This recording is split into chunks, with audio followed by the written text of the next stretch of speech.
Hi everybody, I hope you're having a great day. In this video I'm going to be covering Cyclops. He made his first appearance in X-Men issue number 1 in September of 1963. His real name is Scott Summers, and he stands 6 feet 3 inches tall, weighs 195 pounds, having brown eyes and brown hair, although his eyes have glowed red ever since his optic power has been activated. Now, Cyclops has the ability to project ruby-colored beams of concussive power from his eyes. This is achieved due to his cells absorbing ambient energy, such as solar radiation. His body then uses that energy to create openings from another dimension just in front of his eyes. Therefore, the beams fire from these interdimensional breaches. Due to a childhood injury, this optic blast is always on, it typically being blocked by closing his eyes or by wearing a special ruby-quartz visor that's been tuned to the perfect frequency. Cyclops has very acute control over these beams, being able to perform intricate tasks such as bouncing his beams off of multiple surfaces to hit a target, which he likes to call bank shots. And on the other hand, being able to blast beams that are powerful enough to punch holes through mountains, and even slow down a rampaging Hulk.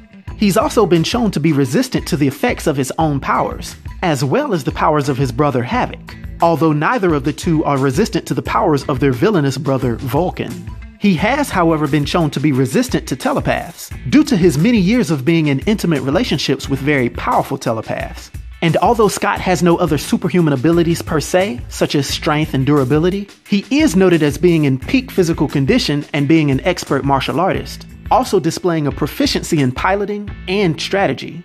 Now, Cyclops is most known for being the stone-faced, no-nonsense leader of the Uncanny X-Men, being the first mutant to officially be recruited by Professor X when he set up his school for gifted youngsters, also being the first to don the uniform of the X-Men. From there, he quickly became the team's deputy leader after showing great tactical abilities.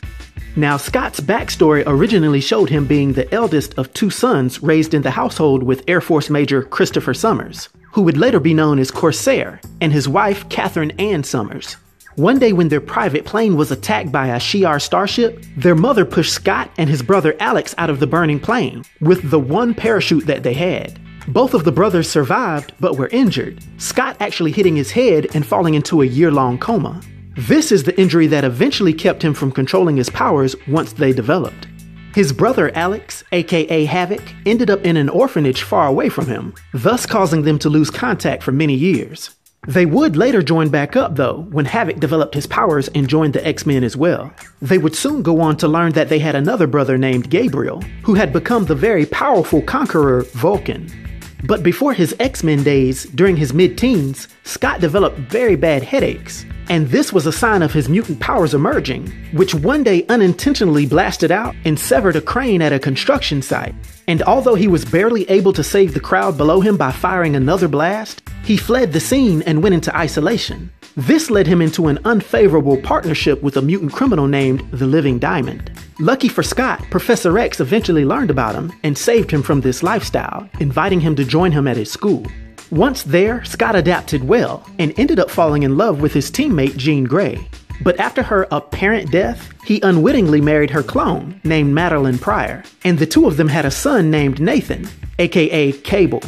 Once the real Jean returned and defeated a crazed Madelyne, Scott and the real Jean were then finally married.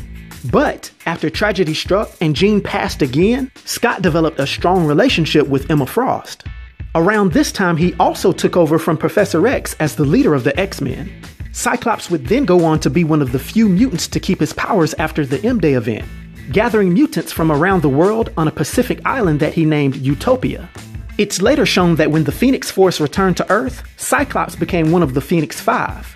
And when the rest of these 5 lost their powers, he transformed into a new Dark Phoenix and ended up killing the Professor.